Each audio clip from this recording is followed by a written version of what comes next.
Lebih 2,000 penduduk di 5 kampung berhampiran sempadan Malaysia, Thailand kini terpaksa bergantung kepada air Sungai Golo selepas telaga mereka kering akibat cuaca panas berpanjangan. Masalah itu lebih kritikal sepanjang musim perayaan apabila bekalan paip daripada sumber utama tidak mencukupi. Kawasan terjejas ialah Kampung Tok Deh, Kampung Lubuk Kong, Kampung Tersang, Kampung Banggul Kulim dan Pekan Rantau Panjang. Air ni sebelum puasa lagi tak ada. Lepas tu 2-3 hari mari. Lepas tu tak ada pula. Air Kelantan lah? Air Kelantan. Lepas tu terpaksa punggah ni? Pasal punggah. Yang mana ni? Berapa meter duduk sini di rumah? 500 meter? Ada 500 meter gitu lah. Esok lah? Jadi nak minta gapa dengan KJS tu? Nak minta air, tak nak minta gah. Kita nak minta air lah. Kita mau air tu laju gapa ke? Seni lah nak kerja. Nak pakai baju pun tak boleh main basuh sungai. Nak mandi sungai? Mandi sungai. Punggah air sungai.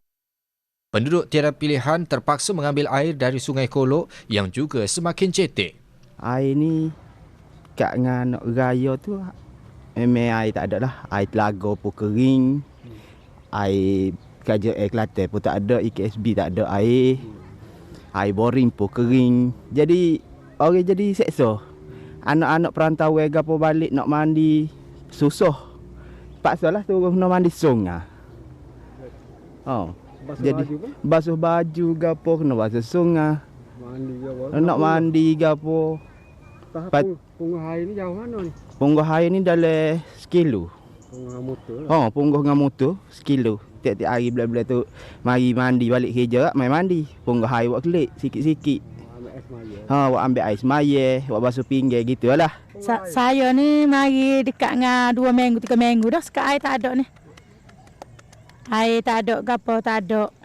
Basuh sungai belakang lah. Anak-anak semua mandi sungai lah.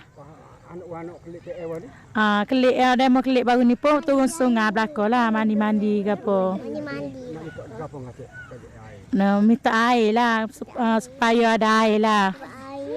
Kalau air JKR, kalau boleh ada lah. Sebab saya ni guna boring. Seksa tak duk punggah air? Seksa lah juganya. Sebab saya pun ada anak kayu sore kata. Dia nak mandi air sungai pun tak boleh lah sebab dia ni alergi kulit. Sebelum ini, paras air Sungai Kolok di stesen Rantau Panjang dilapor menurun di bawah paras normal berikutan cuaca kering yang berpanjangan.